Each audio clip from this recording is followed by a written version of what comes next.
इस PowerPoint presentation में हम रिकर्शन के बारे में पढ़ेंगे। रिकर्शन के बारे में हमने पिछले पावरपॉइंट प्रेजेंटेशन के अंदर भी पढ़ा है। यहाँ पे दोबारा से रिकर्शन पढ़ने का जो हमारा मकसद है वो ये है कि हम कुछ और एग्जांपल्स लेके हम रिकर्शन को अच्छे से समझ सकें। रिकर्शन एक बहुत पावरफुल टूल है। फंक्शंस के अंदर हम इसको यूज़ करते हैं। फंक्शन इसमें अपने आप को ही कॉल करता है। रिकर्शन बड़ी प्रॉब्लम को छोटे पार्ट्स में डिवाइड करके और उसको इजीली सॉल्व करने लायक बना लेता है। जैसे कि इसमें अगर हमने 5 का फैक्टोरियल निकालना है तो ये 5 इंटू फैक्टोरियल ऑफ 4 करेगा और फिर उसके बाद 4 इंटू फैक्टोरियल ऑफ 3 करेगा और 3 इंटू फैक्टोरियल ऑफ 2 करेगा और फिर 2 इंटू फैक्टोरियल ऑफ 1 करेगा और फिर फैक्टोरियल ऑफ 1 करने से जो इसका रिजल्ट है वो 1 आ जाएगा। तो फिर ये इसको रिवर्स ऑर्डर में पूरे फंक्शन को सॉल्व कर लेगा। इस स्लाइड में हम रिकर्शन को इम्प्लीमेंट करने की कंडीशन के बारे में पढ़ेंगे। सबसे पहले हम देखेंगे कि जब भी हम कोई रिकर्शन का यूज़ करके कोई प्रोग्राम बनाएंगे तो उसमें हमें बेस कंडीशन देनी होगी। बेस कंडीशन उसको ये बताएगी कि कहाँ पे हमने अपने लूप को स्टॉप कराना है। ये हम बेस कंडीशन इफ़ का यूज़ करके प्रोग्राम में बताएंगे।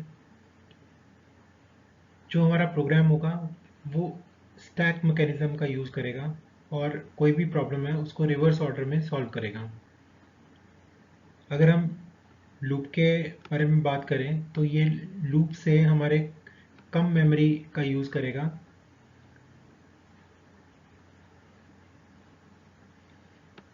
और प्रॉब्लम सिर्फ तब आएगी जब हम कोई इनफाइनाइट लूप चलाएंगे रिकर्शन का यूज़ करके और कंडीशन को हम टर्मिनेटिंग कंडीशन को नहीं स्पेसिफाई करेंगे। ये स्पीड की अगर हम बात करें तो लूप के मुकाबले कम एफिशिएंट होता है और इसमें एग्जीक्यूशन टाइम भी ज़्यादा लगता है। और ये हमारे दूसरे जो डाटा स्ट्रक्चर्स होते हैं जैसे कि ट्री हो गया, ग्राफ हो गया, उनको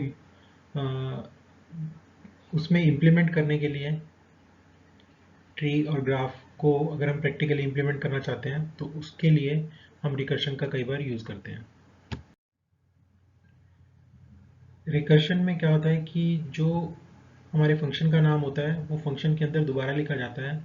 इससे ये रिपीटिशन शुरू हो जाती है।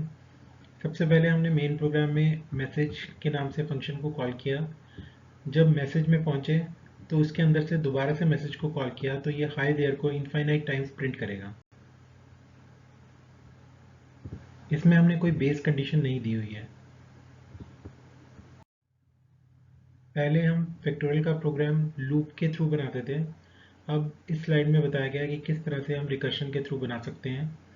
इसमें हमने जो हमने मेन प्रोग्राम लिखना है वो तो वैसे ही रहेगा। उसमें हमने फंक्शन को कॉल किया फैक्टोरियल वाले और उसमें n की वैल्यू को पास कर दिया।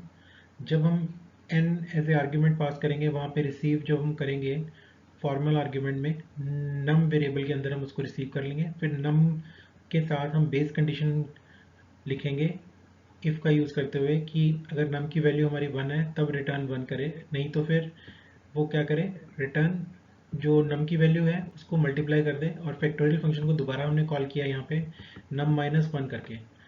तो अगर हम राइट साइड में देखें तो सबसे पहले ये 5 इंटू फैक्टोरियल ऑफ 4 कैलकुलेट करेगा। फिर सेकेंड टाइम पे ये नम 4 होने की वजह से 4 इंटू फैक्टोरियल ऑफ 3 कैलकुलेट करेगा। फिर 3 into 2 factorial, 2 into factorial of 1, factorial of 1 क्योंकि हमारा उस टाइम पे नंबर हमारा 1 बन चुका है तो 1 रिटर्न करेगा और फिर ये पूरे जो भी प्रॉब्लम है उसको पूरे को रिवर्स ऑर्डर में सॉल्व कर लेगा। और फाइनली हमारा जो आंसर है सारी चीज़ों को मल्टीप्लाई करने के बाद 5 के फैक्टोरियल निकालते वक्त आंसर 120 आ जाएगा। इस स्लाइड में हम देख रहे हैं कि अगर हम सम करना चाहते हैं नंबर्स का बिटवीन 1 टू n, n हम यूज़र से इनपुट करवा लेंगे कि फाइनल वैल्यू क्या है।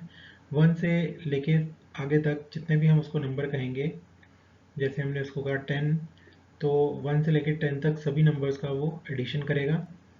उसके लिए हमने क्या किया, जैसे हमने फैक्टोरियल में प्रोग्राम बनाया हुआ था, सेम उसी तरीके से हमने यहाँ पे एक सम अंडरस्कोर एन नाम से एक फंक्शन बना लिया और उसको एन की वैल्यू पास कर दी। और फिर उसके बाद हमने पहले बेस कंडीशन लिखी कि कहाँ पे ये रुकेगा। अगर वहाँ पे हमने कह दिया कि जब ये एन की वैल्यू 1 हो जाए तब रिटर्न 1 करें, नहीं तो फिर रिटर्न एन प्लस सम अंडरस्कोर एन एन माइनस 1 करें। तो ये क्या करेगा, जैसे लूप चलेगा 10 से लेके 1 तक लूप चलेगा एक तरह से, और सभी नंबर्स को n में ऐड करता रहेगा। इस स्लाइड में जो हमने पिछली स्लाइड के अंदर एग्जांपल किया था उसी की प्रोसेसिंग को दिखाया गया है कि किस तरीके से प्रोसेसिंग होगी। जैसे कि सम n में हमने n की वैल्यू पास की, तो n की वैल्यू अगर हमने 10 ली हुई है तो सम n में 10 वैल्यू पास होगी और फिर 10 सम ऑफ 9 हो जाएगा। सम ऑफ 9 की वजह से ये 9 प्लस सम ऑफ 8 हो जाएगा। इस तरीके से ये चलता जाएगा और लास्ट में जब रिटर्न 1 होगा तो सभी वैल्यूज़ को ये ऐड करते हुए वापस आ जाएगा और फाइनल रिजल्ट हमें दे देगा। इसमें भी हमने सम ऑफ नेचुरल नंबर्स के लिए प्रोग्राम लिखा है, लेकिन इसमें हमने सिंपल लूप का यूज़ किया है, रिकर्शन का यूज़ नहीं किया है। इसमें फॉर लूप का यूज़ किया हमने, उसमें हमने बता दिया कि 1 से लेके n+1 तक का लूप चले और फिर हमने t के अंदर उसका सम कर लिया i की वैल्यू का और रिटर्न t कर दिया। t की वैल्यू फाइनल यहाँ पे t वेरिएबल में आ जाएगी और फिर हम लास्ट में प्रिंट स्टेटमेंट के थ्रू t की वैल्यू को प्रिंट करा देंगे। ये हमने यहाँ पे फिबोनाची सीरीज़ का फंक्शन बनाया है रिकर्शन की मदद से। फिबोनाची सीरीज़ क्या होती है कि ये एक ऐसी सीरीज़ होती है जिसमें जो फर्स्ट 2 नंबर्स होते हैं उसको जब हम ऐड करते हैं तो हमें नेक्स्ट नंबर मिल जाता है, फिर नेक्स्ट 2 को ऐड करेंगे फिर उससे नेक्स्ट नंबर मिल जाएगा, फिर नेक्स्ट 2 को ऐड करेंगे फिर नेक्स्ट नंबर मिल जाएगा। ये उसका प्रोग्राम है। इसमें रिकर्शन का यूज़ करके बनाया गया है। तो इसमें फिबोनाची फंक्शन को 2 बार कॉल किया गया है, एक बार एक वैल्यू माइनस करके और एक बार 2 वैल्यूज माइनस करके। हमने जो प्रीवियस स्लाइड में प्रोग्राम देखा था रिकर्शन का फिबोनाची सीरीज़ का, उसकी आउटपुट को इस स्लाइड में समझाया गया है कि किस प्रकार हमारा जो फिबोनाची सीरीज़ का प्रोग्राम है वो वर्क करेगा। ये जब फर्स्ट कॉल लेगा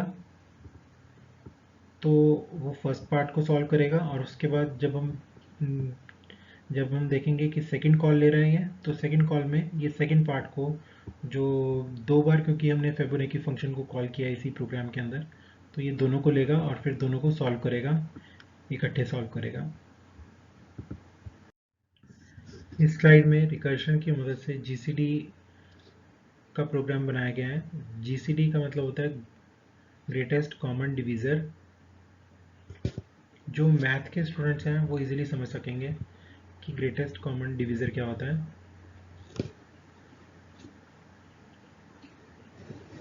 एक ऐसा नंबर जो दोनों नंबरों को डिवाइड कर सकता हो और सबसे बड़ा नंबर हो, उसको हम जीसीडी बोलते हैं।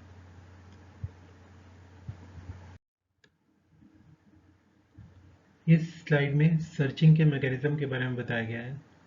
अगर हमारे पास कोई गिवन लिस्ट है तो उसमें अगर हम कोई ये चेक करना चाहते हैं कि हमारा जो आइटम है वो प्रेजेंट है कि नहीं है, यानी कि वो उस आइटम को हम सर्च करना चाहते हैं कि वो लिस्ट में एग्जिस्ट करती है कि नहीं है, तो उसके लिए हम सर्चिंग मैकेनिज्म का यूज़ करते हैं। दो तरह के बेसिक हम ये कह सकते हैं टाइप्स होती हैं सर्चिंग की। एक होता है लीनियर सर्चिंग, एक होता है बाइनरी सर्चिंग। लीनियर सर्चिंग जो है उसको हम सिंपल लूप चला के परफॉर्म कर सकते हैं, जबकि बाइनरी सर्चिंग को हम रिकर्शन की मदद से भी परफॉर्म कर सकते हैं। इस स्लाइड में बाइनरी सर्चिंग के बारे में बताया गया है। बाइनरी सर्चिंग जो होती है वो एक ऐसा मैकेनिज्म है जिसमें हमारी जो लिस्ट है वो हमेशा ऑर्डर में होनी चाहिए, तभी सर्चिंग हम परफॉर्म कर सकते हैं। इसमें ये भी बताया गया है कि वो जो ऑर्डर है वो या तो असेंडिंग होना चाहिए या फिर डिसेंडिंग ऑर्डर होना चाहिए। और बाइनरी सर्चिंग जो मैकेनिज्म है इसमें हम क्या करते हैं कि मिडिल एलिमेंट से सीधा लिस्ट के अपनी आइटम जो हमने सर्च करनी होती है उसको कंपेयर करते हैं। अगर वो नंबर हमारा वहीं पे मिल जाता है तो हम वहीं पे अपनी सर्च को ओवर करके वहीं पे रुक जाते हैं, नहीं तो फिर या तो वो मिडिल से बड़ा होता है या मिडिल से छोटा होता है। अगर मिडिल से बड़ा है, इन दैट केस हम अपनी लोअर पोजीशन को चेंज करके, लोअर इंडेक्स वैल्यू को चेंज करके मिडिल प्लस वन पे ले आते हैं और फिर दोबारा से हम मिडिल पोजीशन को फाइंड आउट करते हैं उन दोनों की, और फिर दोबारा से हम सर्च करते हैं। अदरवाइज जो है, अगर हमारा जो नंबर हमें जो मिला है वो हमारा मिडिल पोजीशन से छोटा है, तो हम क्या करते हैं अपने हाईएस्ट पोजीशन को चेंज करके मिडिल माइनस वन पे लेके आते हैं और फिर उसके अकॉर्डिंग हम सर्च करते हैं। इसमें हमने बाइनरी सर्चिंग का फंक्शन परफॉर्म किया है, लेकिन हम आइट्रेशन की मदद से यानी कि लूप की मदद से परफॉर्म कर रहे हैं। हमने इसमें वाइल लूप चलाया है low is less than equal to high, जब तक lower index value higher index value के बराबर नहीं आ जाती तब तक ये सर्चिंग परफॉर्म होगी। हमने एक लिस्ट पहले से ही इसमें ऑर्डर में अरेंज करके इसको दे दी है। उसके बाद हमने जो नंबर हमने इनपुट करवाया जो हमने सर्च करना है, और फिर हमने बाइनरी सर्च मैकेनिज्म के अंदर या कह लीजिए फंक्शन के अंदर हमने लिस्ट को और नंबर जो हमने सर्च करना है दोनों पास कर दिए हैं। अब इसके बाद हमने जो लूप चलाया है वो हमने low is less than equal to high तक का लूप चलाया हुआ है। फिर मिडिल नंबर निकालने के लिए हमने लो प्लस हाई को डिवाइड किया है 2 से। जो भी हमारी मिडिल पोजीशन आएगी हम उसको आइटम के साथ कंपेयर करेंगे। आइटम हमारा वो नंबर है जो हम सर्च कर रहे हैं। अगर वो मिल गया है तो हम उसमें रिटर्न करेंगे मिडिल पोजीशन, नहीं तो फिर मैंने आपको जैसे पहले बताया था कि अगर हमारा जो नंबर है जो हम सर्च कर रहे हैं वो मिडिल वाले से छोटा है तो हम अपने हाईएस्ट पॉइंट को चेंज करके मिडिल माइनस वन पे लेके आएंगे, नहीं तो फिर हम अपने लोएस्ट पॉइंट को चेंज करके मिडिल प्लस वन पे लेके आएंगे।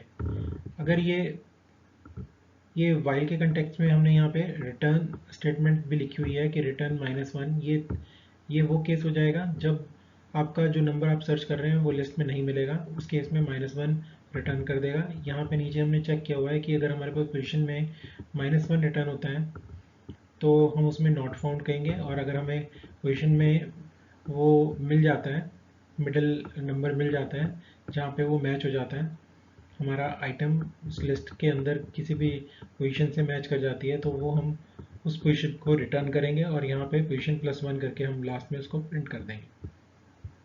ये हमने बाइनरी सर्च का प्रोग्राम रिकर्शन की मदद से कैसे होगा वो समझाया हुआ है इसमें। इसमें क्योंकि हम बाइनरी सर्च के फंक्शन को बार बार कॉल करेंगे तो इसमें हम लिस्ट, आइटम और उसके लो और हाई दोनों वैल्यूज़ को हम पास करेंगे। ये इसमें हर बार जैसे इसमें दिखाया गया है कि ये एलिफ के अंदर रिटर्न स्टेटमेंट में दोबारा कॉल किया गया है, ऐसे ही जो एल्स स्टेटमेंट है उसके अंदर फिर दोबारा से बी सर्च को कॉल किया गया है। लेकिन लो और हाई की वैल्यूज़ किस तरह से ग्रो करेगी वो जैसे हमने पहले कंडीशन दी थी वैसे ही सेम लो और हाई की वैल्यू इसमें इफ से करेंगे हम, क्योंकि इसमें हम लूप नहीं चलाएंगे तो सारी चीज़ें इफ से करेंगे।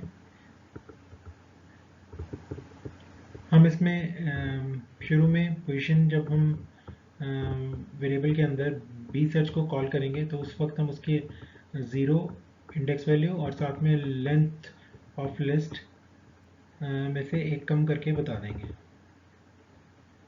तो इसके अकॉर्डिंग ये पूरी लिस्ट को चेक करेगा और जहाँ पे हमारा नंबर मैच हो जाएगा उसकी हमें पोजीशन बता देगा। ये राइट साइड में इसकी आउटपुट भी दी गई है। इस स्लाइड में रिकर्शन और आइट्रेशन यानी कि लूप, उन दोनों में क्या डिफरेंस होता है वो क्लियर किया गया है।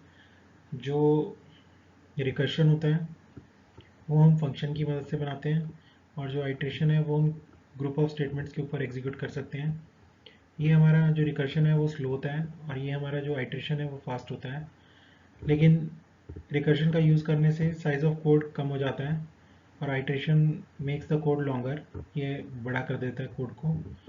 ये फंक्शन के साथ अप्लाई होता है और ये हमारा सिंपल स्टेटमेंट्स के साथ भी अप्लाई हो सकता है।